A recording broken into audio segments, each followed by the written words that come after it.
Voilà, c'est parti. Bien, donc commencer par présenter l'association des croqueurs de pommes de la Corrèze. Donc c'est une association qui a pour finalité d'identifier, protéger et faire connaître, ce qui est intéressant, les variétés fruitières anciennes issues du territoire corrézien, présentes sur le territoire corrézien aujourd'hui. Bon, cette association dispose de deux sites. Un verger sur la commune de Saint-Clément dans lequel il y a 250 arbres fruitiers, dont 80 sont identifiés d'origine corrézienne, essentiellement des pommiers. Voilà. Et le deuxième site en cours de construction, c'est une vigne conservatoire sur la commune de Saint-Chamond. Saint-Chamond parce que l'ancien territoire viticole, la commune, tout comme Monceau, Argentat, toutes les communes de ce secteur de la vallée de la Dordogne, il y avait beaucoup de vignes jusqu'à la Deuxième Guerre mondiale. Voilà. Donc on va présenter un petit peu les objets qu'on a réussi à rassembler pour cette exposition faite en collaboration sur le pilotage de l'UNHCR. Si on commence par les objets un petit peu emblématiques de la production de la vigne, on va commencer par ça. Donc tout le monde le reconnaît, un petit fût. Le marteau spécifique qui servait à taper sur, pour enfoncer les robinets. Les robinets soit de barrique, soit de cube. Voilà. Un petit fût qu'un dialecte local, très local, on appelait le bardi, en fait 3 litres. C'était, disait-on, la ration quotidienne des viticulteurs au travail. Une pompe à sulfater. Quelque chose de plus original, je ne sais pas, mais qu'on ne voit pas très souvent, c'est un entonnoir. C'est un entonnoir qui était disposé sur des grosses barriques dont la contenance pouvait atteindre jusqu'à 10-12 hectos, qui étaient positionnés en rond. Le vin était soutiré de la cuve dans une petite comporte comme ça et était versé dans ce grand entonnoir pour atterrir finalement dans la cuve, dans la barrique où il était conservé. Voilà. C'est pas une œuvre d'art, mais c'est quelque chose d'assez intéressant. La baste. Alors la baste, en dialecte local, c'est une comporte en bois, contenance à peu près 50 litres. Hein, au niveau de la récolte, les paniers des vendangeurs étaient versés dans cette comporte et étaient transportés jusqu'à la cave.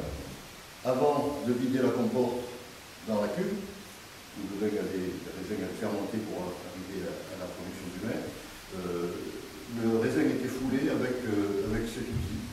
Bon, c'est un outil en bois, pour voir le viticulteur écraser le raisin, ramasser plus ou moins la rafle, la mettre à l'extérieur, et puis le contenu était vidé dans la cuve.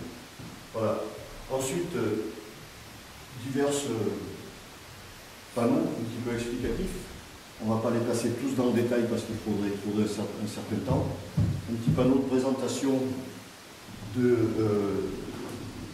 projet en cours de construction sur la commune de Saint-Chamond. Ce sont les premières plantations qui datent de maintenant 4 ans.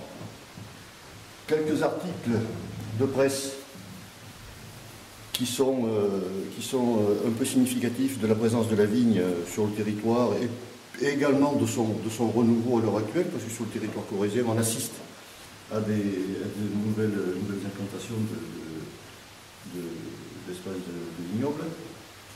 Voilà.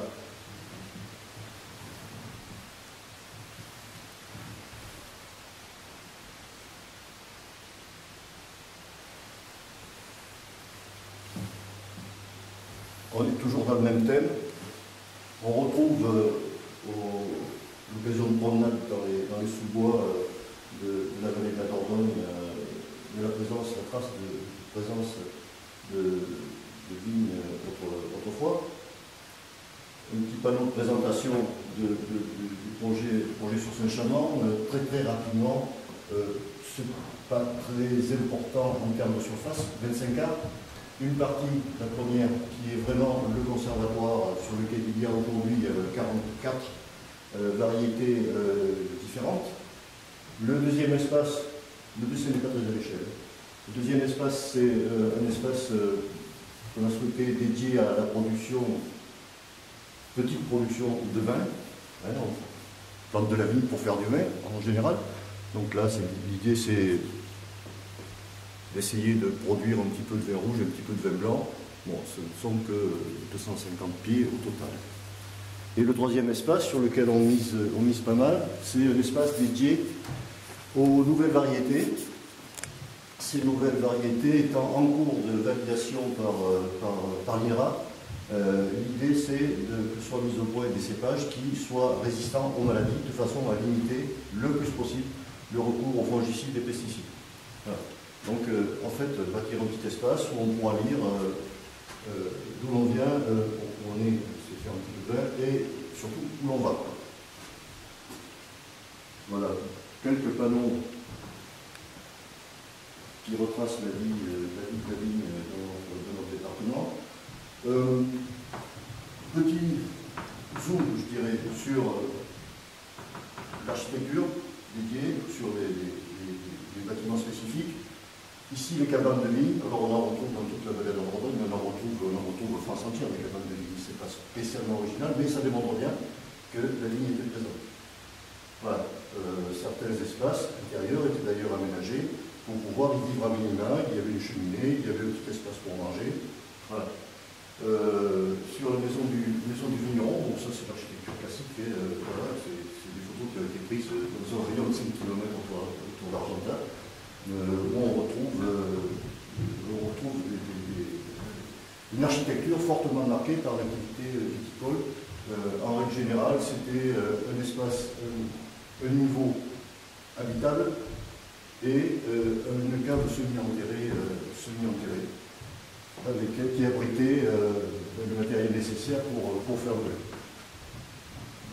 Qui fait rapidement, ça c'est une commune de Saint-Chamond, alors c'est pas centré Saint-Chamond parce que l'espace est implanté sur Saint-Chamond. La commune là, c'est une image construite à partir du cadastre, de matrice cadastrale de la fin du 19e siècle, début 20e, qui permet de localiser les espaces qui étaient dédiés à la vigne. Donc les taches vertes sont des espaces sur lesquels il y avait des vignes. Voilà, ça représentait, sur une commune qui fait 1400 hectares, ça représentait à peu près 230 hectares. C'était très significatif. Ceci, en fait, qui moi m'intéresse, mais ça c'est un intérêt perso, c'est la visualisation, je dirais, de l'impact de la culture de la vigne sur le paysage. Alors ça avait un impact sur l'architecture, mais également sur le paysage. Ces deux photos sont des photos des mêmes collines, je dirais le bourg de Saint-Chamond, à la fin du 20e, du 19e, oui c'est ça, début 20e. La même photo prise il y a 6 mois, où on voit bien les différences. Il y a 100 ans, un peu plus de 100 ans, les parcelles étaient cultivées jusqu'au sommet des collines, il y avait beaucoup de vignes. Aujourd'hui, ce ne sont que des forêts plus ou moins bien maîtrisées.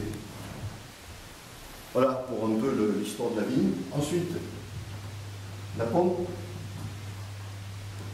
Elle a une collection de pommes issues du verger de Saint-Clément. Donc je le disais en introduction, le verger de Saint-Clément, c'est à peu près 250 pommiers. Il n'y a pas que des pommiers, il y a aussi quelques châtaigniers, quelques cerisiers, quelques poiriers. Et il y a, à quelques unités près, 80 pommes identifiées comme étant d'origine corrézienne. Origine corrézienne, ça veut dire que, ça dit ce que ça veut dire, c'est que les avez retrouvés, mis en place, c'est le berceau de ces arbres, de ces variétés. On en retrouve dans les départements voisins, on en retrouve dans le Cantal, on en retrouve en Haute-Vienne. Il n'y a pas de limite géographique à la circulation des plantes. Voilà. Donc là, je ne les ai pas exactement comptés, mais peut-être une quarantaine de variétés. qui ont été proposés à la visite et au public nombreux qui a visité l'exposition. Voilà ce que je pouvais dire moi un petit peu sur les fruitiers et les fruits.